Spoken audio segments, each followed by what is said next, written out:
It is called by many names: the Great War, the war to end all wars, World War I, the conflict that engulfed the world between 1914 and 1918 left an indelible mark on the 20th century and shaped the world in which we live today. Never before had nations clashed with one another on such a grand scale. Advances in weaponry allowed for the killing of soldiers in unprecedented numbers. When the war clouds finally cleared, monarchies had crumbled, new nations were born, and the seeds were planted for an even greater conflict to engulf the world.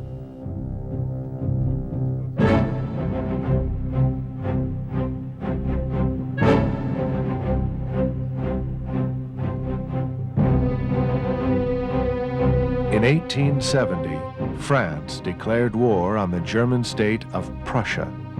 Within a few months, the French army was severely defeated, and France, having to give up her northeast provinces of Alsace and Lorraine, was humiliated. The German Chancellor, Otto von Bismarck, used the victory in the Franco-Prussian War to consolidate the numerous states of Germany into one powerful empire known as the Second Reich.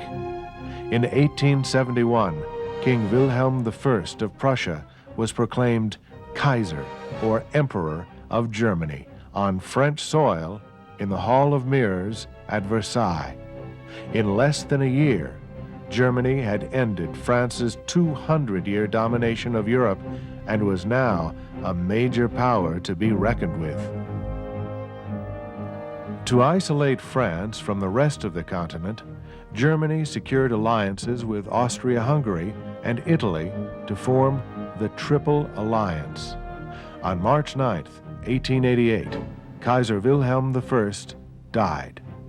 Frederick, the crown prince and heir apparent, was dying of cancer and only briefly held the emperor's crown.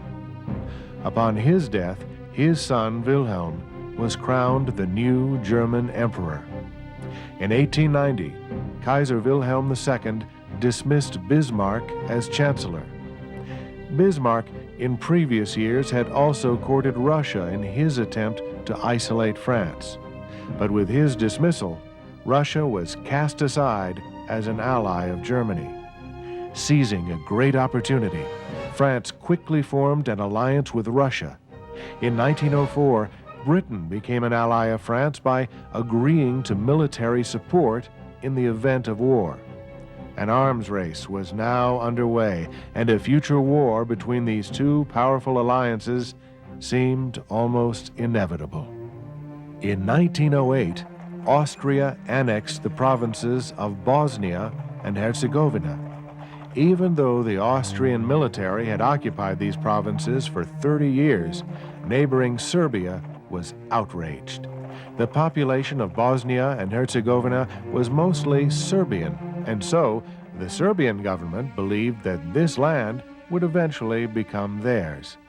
Russia, who was an ally of Serbia, protested the annexation.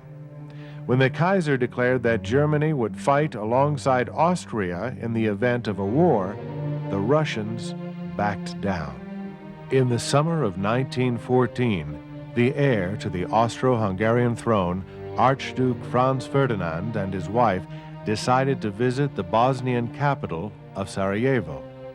Operatives of a Serbian terrorist organization known as the Black Hand were there with orders to kill the Archduke. On the morning of June 28th, Ferdinand and his wife Sophie were driven through the capital in an open car. A bomb was thrown at the car by one of the would-be assassins. Their chauffeur saw it coming and moved the car quickly out of the way. The bomb exploded behind them, wrecking another car and wounding some of his aides as well as some spectators. The 19-year-old boy who threw the bomb swallowed a cyanide pill and jumped into a nearby river. The cyanide proved ineffective, and the boy was pulled from the river by an angry mob. The Archduke insisted that the day's agenda continue to be followed. After a speech at the town hall, the procession continued towards the hospital where the bomb victims had been taken. The chauffeur took a wrong turn, and as he stopped to turn around, a member of the Black Hand known as Gavrilo Princip jumped on the running board of the car and fired 2 shots at the royal couple. Ferdinand was shot in the neck and his wife in the stomach. Both died in a matter of minutes. Gavrilo Princip was quickly captured by the police and hauled away before he could swallow his cyanide pill. He was sent to prison, where he later died of tuberculosis. But his actions on June 28, 1914, were to set the wheels in motion for World War. On July 23rd, Austria delivered an ultimatum to Serbia, accusing it of responsibility in the assassination, as well as issuing its demands to resolve the crisis. Serbia was given 48 hours to reply. On July 25th, Serbia agreed to all but 2 of the demands, but Austria declared this to be unsatisfactory. On July 28th, Austria declared war on Serbia and bombarded the Serbian capital of Belgrade the following day.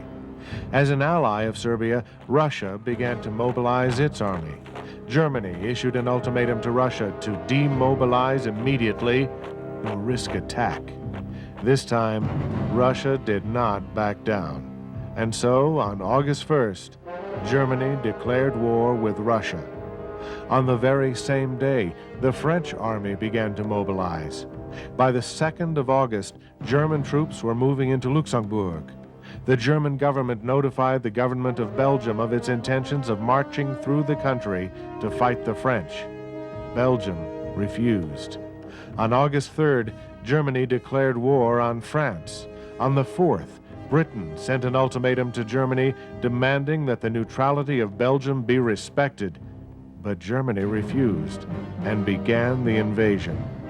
Honoring her alliance with France, Britain declared war with Germany that same day. In turn, Germany declared war on Belgium. Austria-Hungary made war with Russia official with a formal declaration on August 6th. The war that would engulf the world had begun.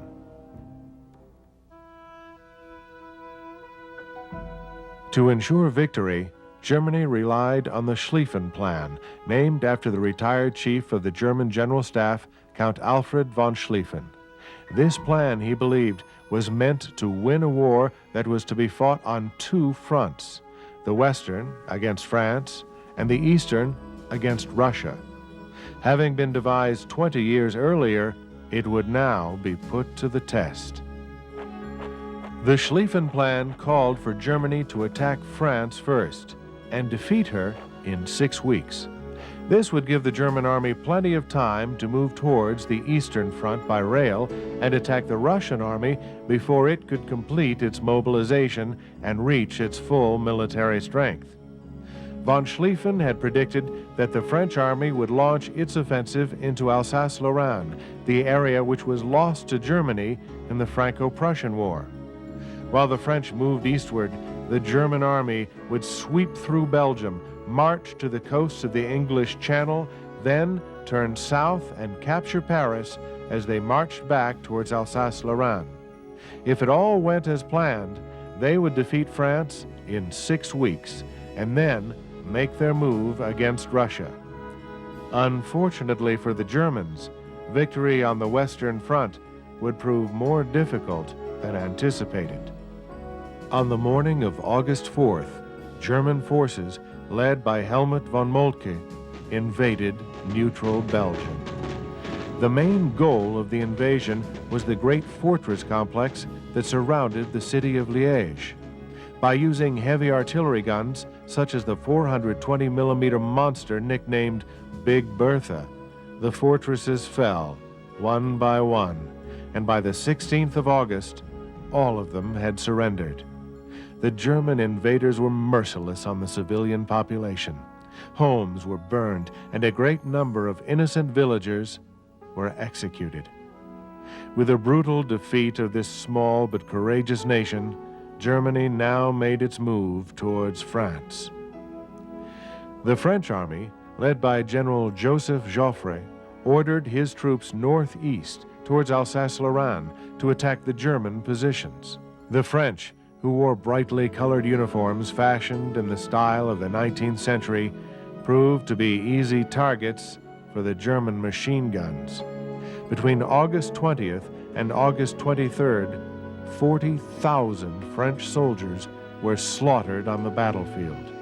27,000 on August 22nd alone, making it the bloodiest single day in French military history. As the French fell back towards Paris, the British Expeditionary Force, which had just recently arrived on the continent, fought the German army at the Battle of Mons, which was just over the Belgian frontier. Clearly outnumbered and suffering heavy casualties, the British were forced to retreat. The Germans now began their advance into northeastern France. On the Eastern Front, two Russian armies totaling 370,000 marched into East Prussia, the area which is now eastern Poland. Defending the eastern border in Prussia were 135,000 German soldiers. On August 20th, the Russians overwhelmed the Germans at Gumbinnen and seriously threatened to overrun East Prussia. The German commander was quickly replaced by retired General Paul von Hindenburg. To assist the 67-year-old general, the German government appointed General Erich von Ludendorff as his chief of staff. On August 29th, the Germans attacked the Russian armies around the city of Tannenberg in East Prussia. 30,000 Russian soldiers were killed, and over 100,000 were taken prisoner. The Battle of Tannenberg was the Germans' greatest victory of the war and made national heroes of Hindenburg and Ludendorff. In the Western Campaign, the British and French retreated to the Marne River, 50 miles from the French capital of Paris. Pursuing them were three German armies. Breaking away from the Schlieffen Plan, the German First Army swung east of Paris instead of going west and left the right German flank exposed. French General Joffre, seizing a grand opportunity, attacked the First Army and began the Battle of the Marne. Starting in early September, both armies attacked each other mercilessly. When the French position weakened, the military governor of Paris rushed 6,000 soldiers to the front by way of taxicabs. This brilliant move seemed to turn the tide. By September 14th, all of the German forces had retreated. The invasion of Paris and the Schlieffen Plan for a quick German victory had failed. Soon both sides began to dig trenches in the earth and set up their machine guns. This was the beginning of trench warfare. The First Battle of Ypres in October saw the last fighting to take place out in the open until almost the end of the war in 1918. By the end of 1914, both the Allied and Central Powers had established entrenched battle lines stretching almost 500 miles from the English Channel to Switzerland. On October 29th, Turkey joined the Central Powers and declared war on the Allies. They proceeded to close off Allied shipping to Russia and soon threatened her with invasion from the south. On November 5th, the Allied powers declared war on Turkey. As 1914 came to a close, 1 million soldiers had been killed in battle, and the end of the war seemed nowhere in sight. In one of the most remarkable incidents to occur in this or any other war, an unofficial truce was declared on Christmas Eve. Soldiers could be heard on both sides singing Christmas carols and wishing their enemies across no man's land a happy holiday. On Christmas Day, some of the German and British soldiers met face to face and used the truce to bury their dead. For one brief moment, they were not soldiers, but merely men. Soon, the truce ended, and they went back to their trenches. It was a shining example of the good that was still left in the hearts of men, and one that would not be seen again until the end of the war. 1915 began with Germany conducting the first air raid on England. This was achieved by dropping bombs from inflated airships called Zeppelins. In February, Germany declared a submarine blockade of Great Britain in an attempt to cut off supplies being sent to her. The early months of 1915 also saw major efforts by the Allies to take back German-held positions in France fail at a cost of hundreds of thousands of lives. On April 22nd, the Germans deployed a new weapon in their arsenal against their enemy: poison gas. During a mortar barrage at the Second Battle of Ypres in Belgium, they released chlorine gas from tubes along the line of their trenches. The wind blew the greenish-yellow cloud of poison toward the Allies, and soon the soldiers were running from the trenches, coughing and gasping for air. The Allied line might have broken at Ypres had it not been for the bravery of the Canadian 1st Division, who rushed forward to defend the position. The use of poison gas during the course of the war would be responsible for almost 80,000 deaths. With the nations of France and Britain losing hundreds of thousands of lives, they called upon their colonies across the world to assist them in their struggle against the Central Powers. Troops from Canada, Australia, and New Zealand, nations of the British Commonwealth, joined the fight, as well as colonial India. Assisting the French were soldiers from her colonies of Algeria, Morocco, Senegal, and Vietnam. Japan had even joined the Allies and defeated the German colonial port of Qingdao in China. The Great War now encompassed the entire globe. With a virtual stalemate on the Western Front, in February the Allies sent a naval force to invade Turkey through the Dardanelles Strait. Unfortunately, 3 ships were sunk by mines, and the force withdrew. In a second attempt to aid Russia in her fight against the Central Powers, Allied forces consisting of British, French, Australian, and New Zealand troops invaded the Turkish peninsula of Gallipoli on April 25th. The goal of the invasion was to quickly go ashore, seize the high ground, and eventually gain control of the Strait of Bosporus, which would allow for a direct water route to Russia by way of the Black Sea. The invasion, however, was poorly planned, and soon the Allies were pinned down on the beaches as the Turks riddled them with machine gun fire from the hills above the beach. Unable to advance beyond the beachhead, the Allies dug trenches, and soon a stalemate set in. It would last for 8 months and cost hundreds of thousands of lives on both sides before the Allies evacuated Gallipoli in January of 1916. The Turkish invasion was a total failure.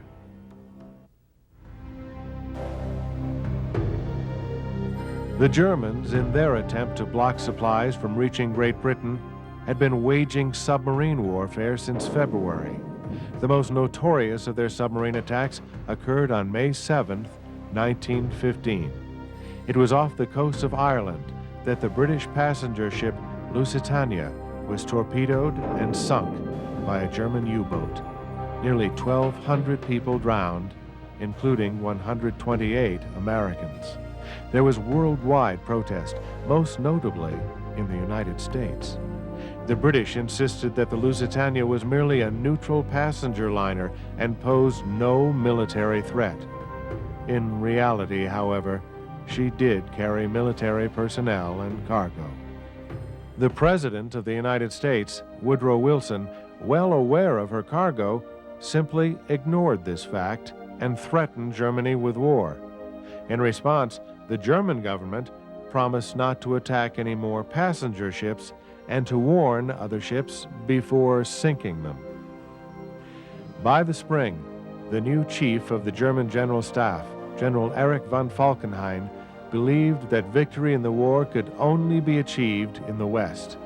This was to be accomplished through attrition, meaning that the Germans would wear down the British and French to the point of total exhaustion. Generals Hindenburg and Ludendorff, however, believed that the German army should take the offensive in the east against Russia and take only defensive measures on the Western Front. With the Schlieffen Plan ruined, and believing that the Russians were an inferior fighting force that could quickly be defeated, the German High Command agreed with the two generals from the Eastern Front, and soon a major offensive was launched. Earlier in the year, Russian forces had invaded Austria-Hungary and captured an important military fortress along with 100,000 Austrian soldiers. On May 2nd, German and Austrian forces, under the command of Field Marshal August von Mackensen, attacked the Russians along a 20-mile section of the Eastern Front to drive them back.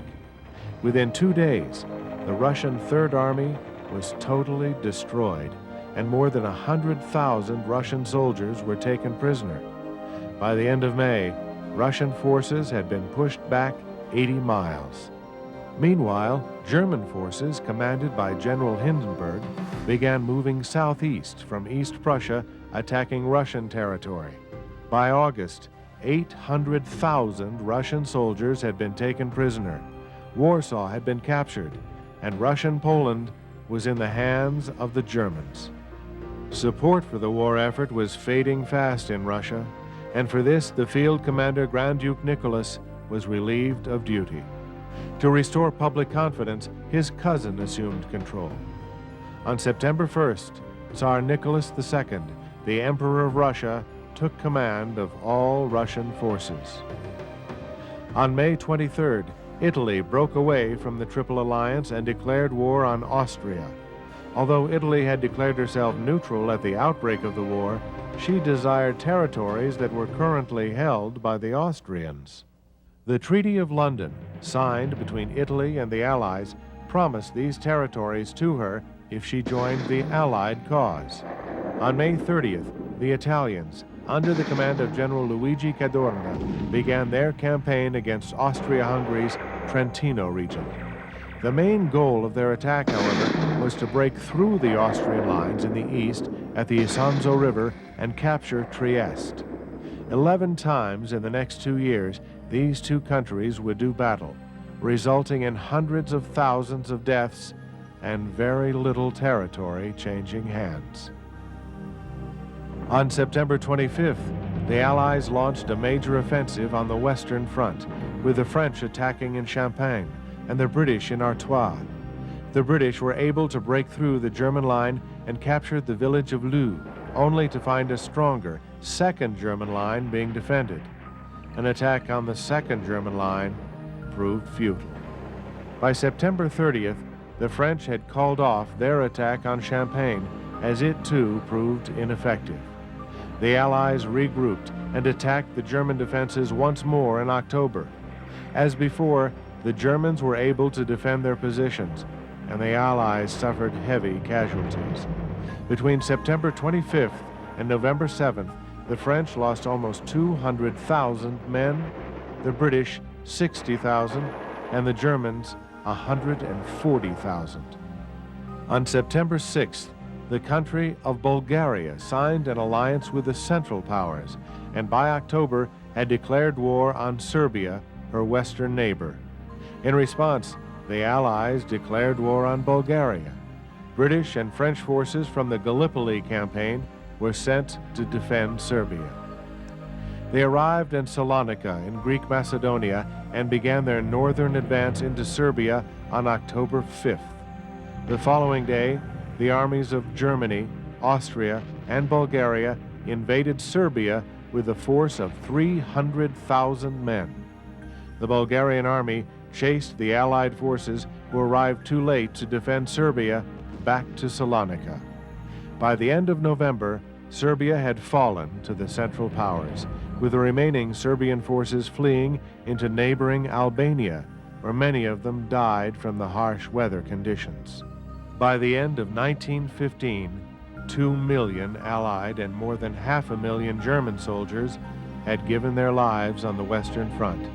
Little territory had changed hands, and both sides were still at a stalemate.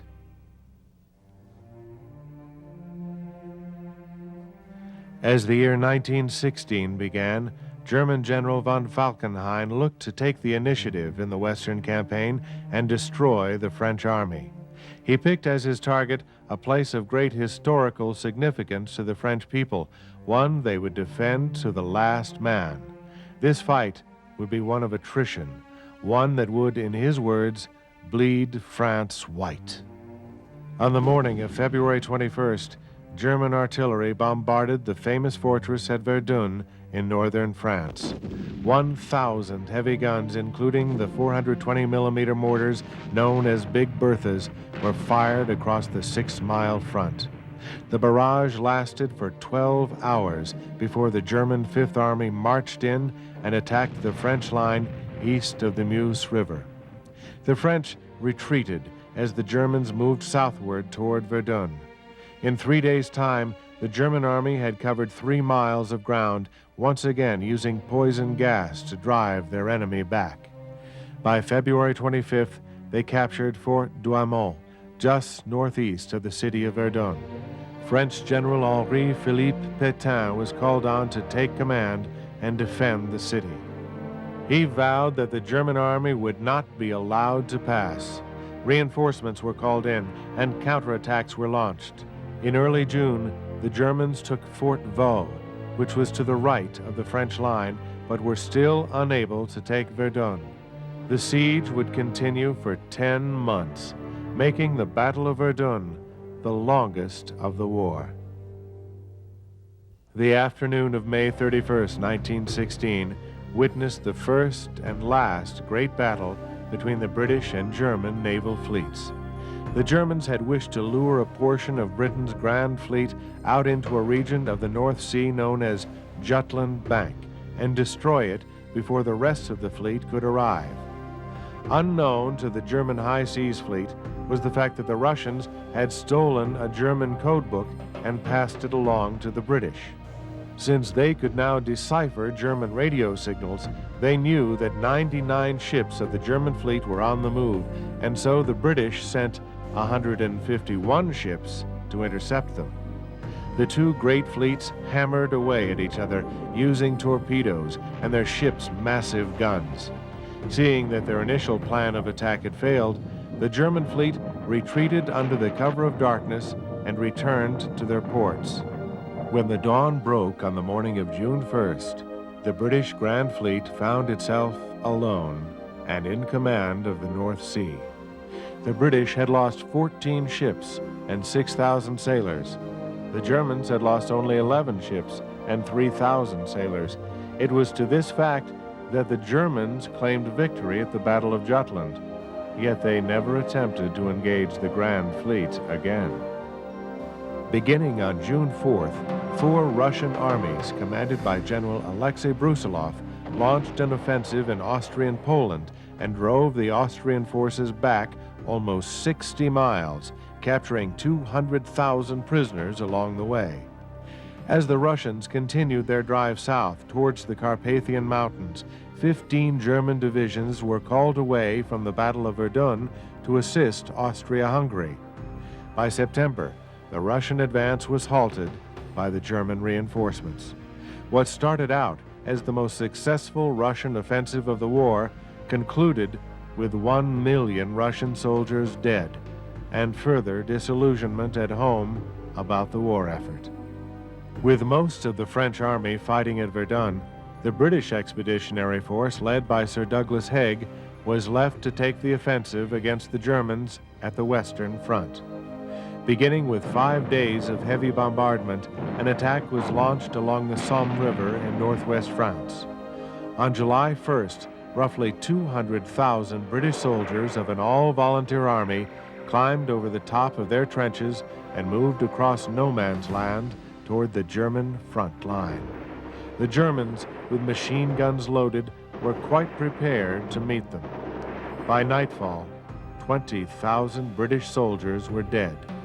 40,000 more were wounded. It was the single worst day in the history of the British military. Undaunted by the day's results, General Haig continued with the Allied offensive. On September 15th, the British introduced a new weapon, the tank, against the German lines. Some Allied gains were made, but since tank warfare was still in its infancy, no major breakthrough on the Western Front was achieved. By November, severe rain had turned the battlefield to mud, and General Haig finally called off the offensive. The British had gained only 6 miles of ground at a cost of 420,000 lives. With German forces weakened by sending troops to Poland and the Somme, on October 24, 1916, a French counteroffensive was launched at Verdun. By the middle of December, they had recaptured most of the territory that was lost to them the previous February. The Battle of Verdun was over. The cost of human life over that 10-month period was staggering. 542,000 French and 434,000 German soldiers were killed in a battle that accomplished virtually nothing. In August of 1916, General von Falkenhayn was replaced as chief of the German General Staff by Paul von Hindenburg, with Erich von Ludendorff as his first quartermaster general. That same month, Romania entered the war on the side of the Allies and declared war on Austria-Hungary. It immediately invaded the Austro-Hungarian province of Transylvania, but by September, the advance was halted by Austro-German forces. In November, the Central Powers invaded Romania, and by the beginning of the new year, it had been completely conquered. The Great War had not only taken its toll on the soldiers fighting on the front, but on the civilian population in Europe as well. The winter of 1916-1917 was known as the turnip winter, because turnips were the only food in large supply.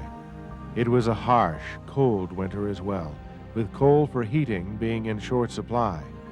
Even with all of this suffering, however, the political leaders of the belligerents saw no end to the war in sight. Britain's new Prime Minister Lloyd George wanted the war to be fought more furiously than ever before. Many in France agreed with him. In Germany, the leaders were discussing their options. Hindenburg and Ludendorff believed that the Navy should once again declare unrestricted submarine warfare. The German Chancellor Bethmann Hollweg, however, believed that this would result in the United States entering the war. The generals reassured the German government that by denying supplies to Britain by sinking Allied shipping to her, she would be out of the war within 6 months, long before the United States could mobilize and pose any threat to Germany. Germany declared unrestricted submarine warfare on February 1st. In response, President Wilson and the United States broke off diplomatic relations with Germany on February 3rd. The month before, British naval intelligence intercepted a coded message from Germany's Foreign Secretary, Arthur Zimmermann, to the German ambassador in Mexico. The message stated that if Mexico declared war on the United States, in possible conjunction with Japan, the German government would assist them in recovering lost territory in the American Southwest, which included Texas, Arizona, and New Mexico. The British delivered the message to the Americans at the end of February, and on March 1st, the Zimmermann telegram was made public in the press. With American merchant ships being sunk in mid-March by German submarines, Wilson finally decided that American neutrality in the Great War would come to an end. On April 2nd, he addressed a joint session of Congress. Asserting that the world must be made safe for democracy, he urged Congress to declare war on Germany. With both houses of Congress in overwhelming support, on April 6, 1917, the United States of America officially declared war on Germany. But while one country was entering the war against the Central Powers, another was bowing out. The war had taken a great toll on the Russian people. 15 million men were called into battle. 5 million had been killed or wounded. By the winter of 1916-17, food was in short supply, and the people had finally had enough. On March 8, 1917, A crowd had gathered in the streets of Petrograd, the Russian capital, demanding bread to eat. When told there was none available, a riot broke out. The following day, the crowds had grown, and so had the violence. On March 10th, the Tsar ordered his army to bring order to the city. The soldiers, however, refused to suppress the rioters and instead joined them in protest. By the 12th, the rioters and soldiers were in control of the entire city. Two rival factions were created out of the mass protest. Members of the Russian Assembly, called the Duma, set up a provisional government. A council of workers' and soldiers' representatives, known as the Petrograd Soviet, was also established. No longer left with the power to govern, Tsar Nicholas II abdicated the throne to his brother, the Grand Duke Michael, on March 15th. He abdicated the following day in favor of the provisional government. The Romanov dynasty, which had ruled Russia since the 17th century, had come to an end. Tsar Nicholas and his family were arrested, sent into exile in Siberia, and eventually assassinated. The new leaders of the provisional government decided to continue the war effort, with Alexander Kerensky being appointed its Minister of War in May. On July 1st, Russia launched its last offensive of World War I. The Russian army attacked the Austrian line around Lemberg and were able to push back Austro-German forces almost 30 miles. The offensive, however, could not be sustained, and soon a counteroffensive was launched by the Central Powers, which pushed the Russians 75 miles from where they had started. Russia's failure in their final offensive would set the wheels in motion for a second revolution. In the middle of July, a coup was launched against the new government by Bolshevik leftists led by Nikolai Lenin. But after 2 days, it failed, with Lenin and his supporters fleeing into Finland. In August, Alexander Kerensky was appointed Prime Minister of the Russian government. Another attempted coup was launched in September, this time by right-wing forces led by General Kornilov of the Russian army. Kerensky turned to the leftist Bolsheviks for help in gaining popular support for his government. By October, the Bolsheviks held the majority in the Petrograd Soviet, with Leon Trotsky, a close ally of Lenin's, appointed chairman. On October 23rd, the Bolsheviks declared support for an armed uprising against the government. On November 6th, the Bolsheviks began seizing railway stations, power stations, banks, and the telephone exchange. On November 7th, Bolshevik volunteers known as Red Guards stormed the Winter Palace and arrested members of the provisional government. Alexander Kerensky left Petrograd and eventually wound up an exile in the United States. Nikolai Lenin soon reappeared as the Bolsheviks assumed full control of the government. This became known as the October Revolution because of the old calendar the Russians had been using at the time. The Bolsheviks, now firmly in power, wanted to finally end the war with Germany. A peace settlement was signed on March 3, 1918, with Russia giving up much of its Eastern Empire to the Germans.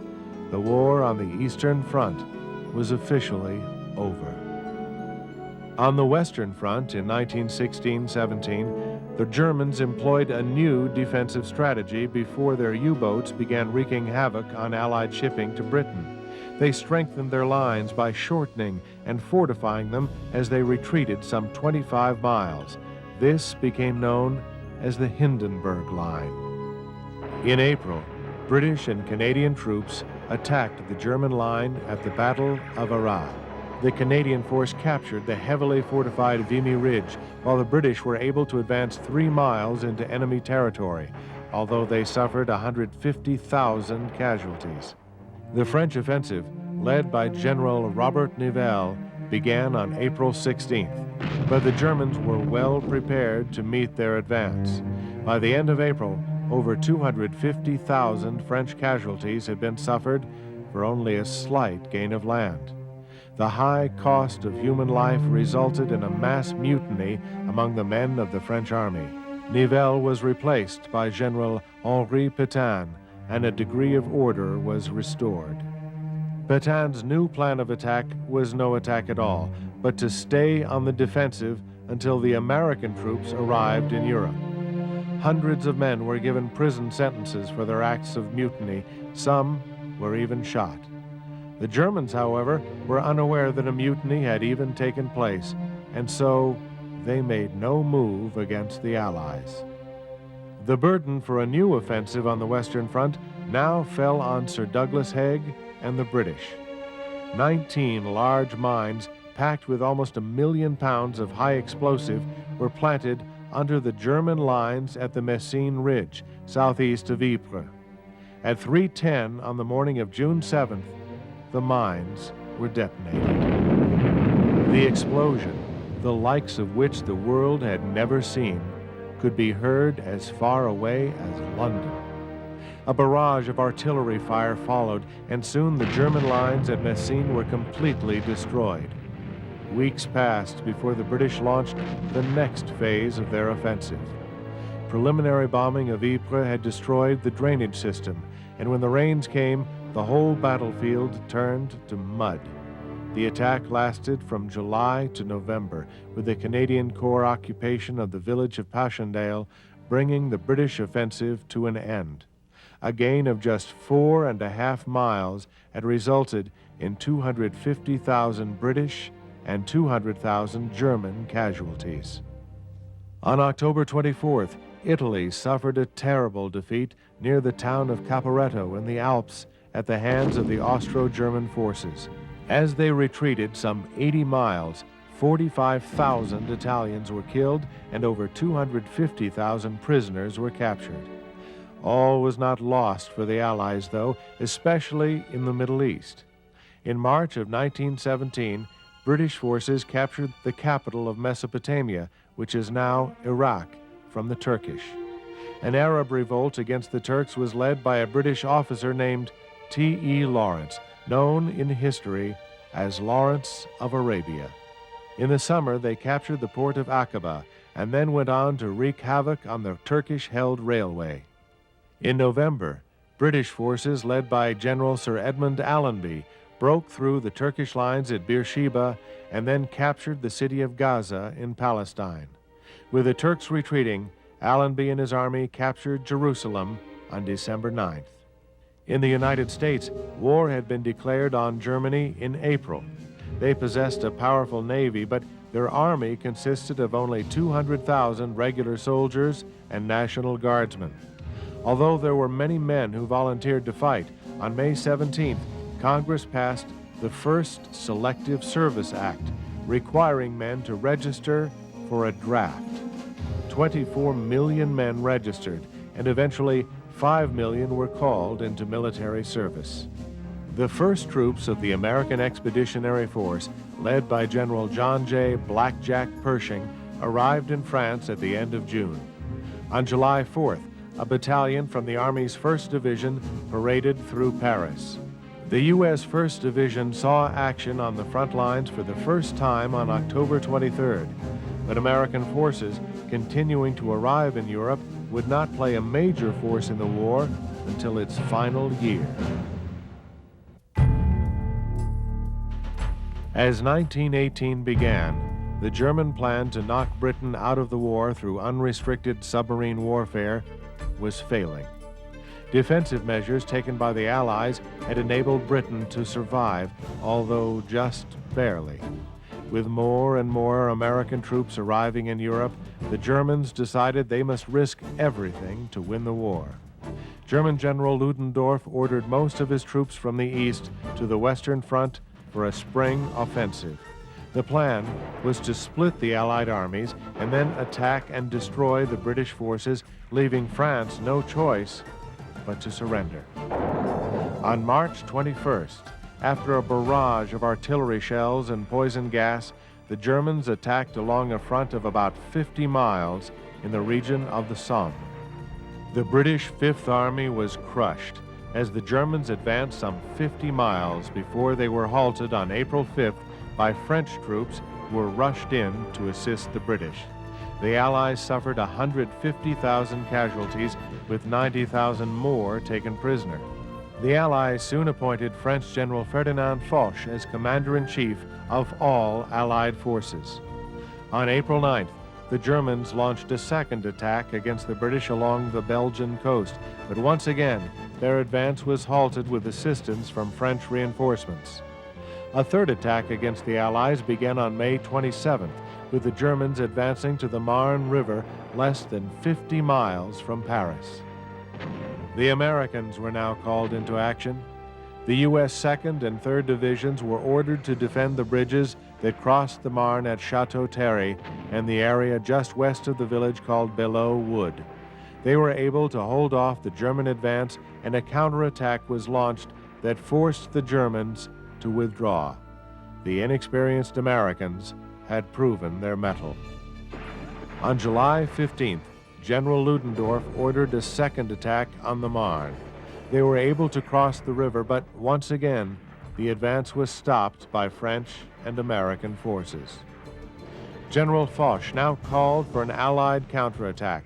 Beginning on July 18th, the French and Americans pushed the Germans back over the Marne. On August 8th, British and French forces attacked the Germans in the north, near the Belgian border. Allied attacks in the south quickly followed. On September 12th, General Pershing led an attack of over 500,000 men of the U.S. First Army against the last held German position in northern France at Saint-Mihiel. It was a great American victory, with 16,000 German prisoners being taken at a cost of only 7,000 casualties. The Germans, now on the defensive, were pushed back to the Hindenburg Line, where their March offensive had begun. The end of the war was finally in sight. By now, the airplane was playing an important part in the war. In the early days of World War I, they were used mostly for observation, but soon machine guns were mounted on them, and the age of the aerial dogfight was born. The more notable of the aviators, known as aces, were Germany's Baron Manfred von Richthofen, who earned the nickname the Red Baron by shooting down 80 planes, and America's Eddie Rickenbacker, who shot down 26 planes. The airplane would prove to be even more valuable in the Second World War 20 years later. In September, the Allies attacked and defeated Bulgarian forces in Serbia. By the end of the month, Bulgaria signed an armistice with the Allies and were officially out of the war. September would also see General Allenby lead his British forces to victory in the Palestine campaign. After breaking through the Turkish lines at Megiddo, he was joined by Arab forces led by T.E. Lawrence and soon took Lebanon and Syria. On October 30th, a defeated Turkey signed an armistice marking their exit from the war.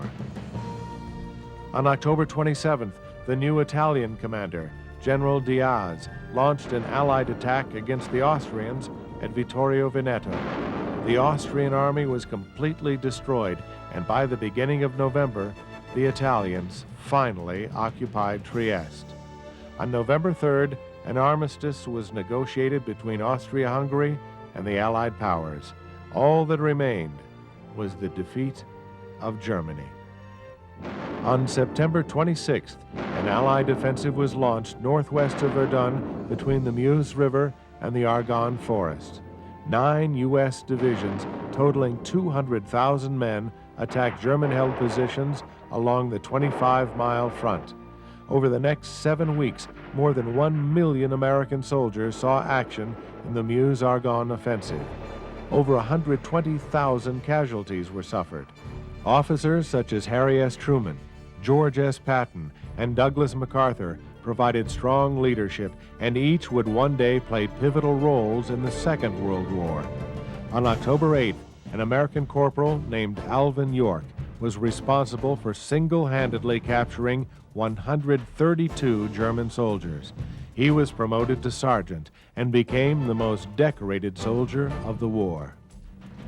On September 29th, the British Expeditionary Force, led by General Haig, finally broke through the Hindenburg Line and began to advance into open country. By the end of October, the Americans were in complete control of the Argonne. General Pershing now ordered his men to advance towards the city of Sedan. On October 28th, the German Navy in the port of Kiel was ordered out to fight, but instead, they mutinied. They had simply had enough of the war. So did the German people. On November 9th, a full-scale revolution broke out, and Germany was declared a republic. Kaiser Wilhelm II was forced to abdicate the throne and fled to the Netherlands, never to return. German delegates were sent by train to France to negotiate an end to the war with the Allies. At 5 a.m. on the morning of November 11th, Germany surrendered, and the armistice was signed. The fighting was ordered to stop 6 hours later. And so, on the 11th hour, on the 11th day of the 11th month, in the year of 1918, World War I officially came to an end.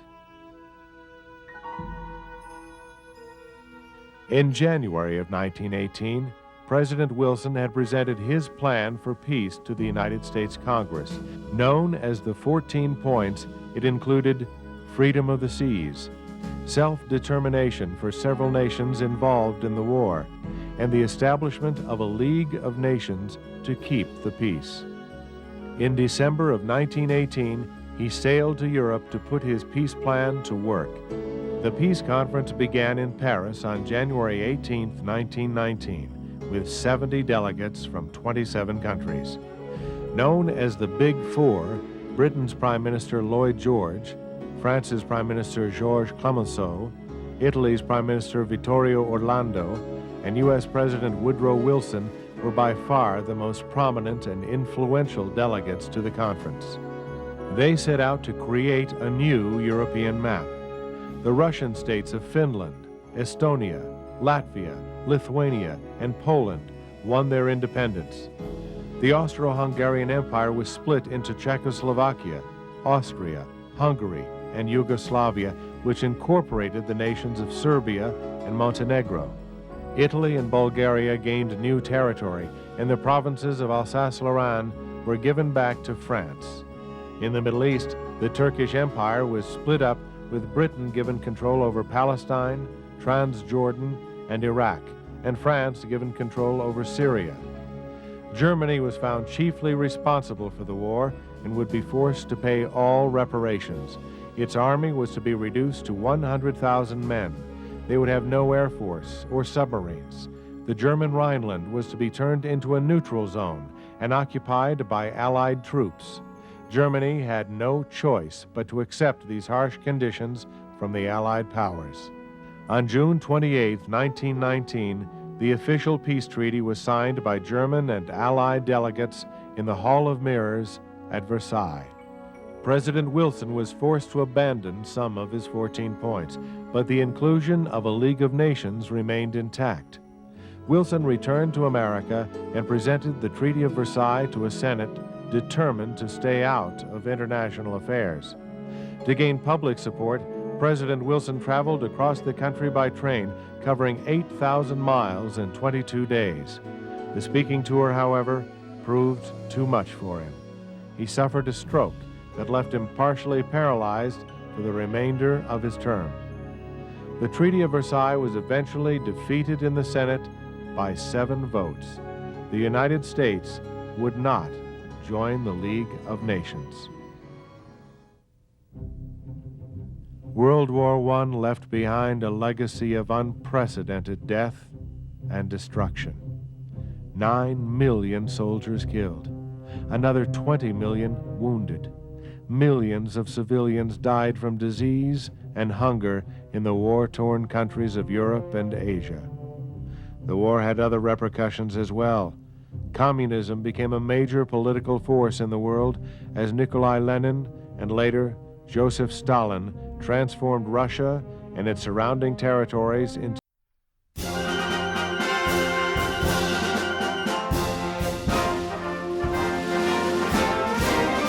March along, sing a song with the army of the free.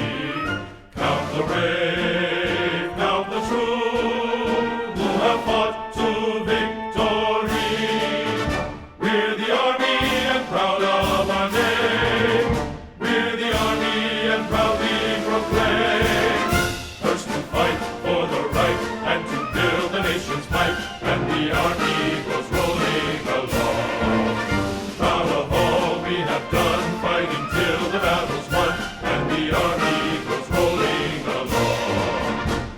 it's high.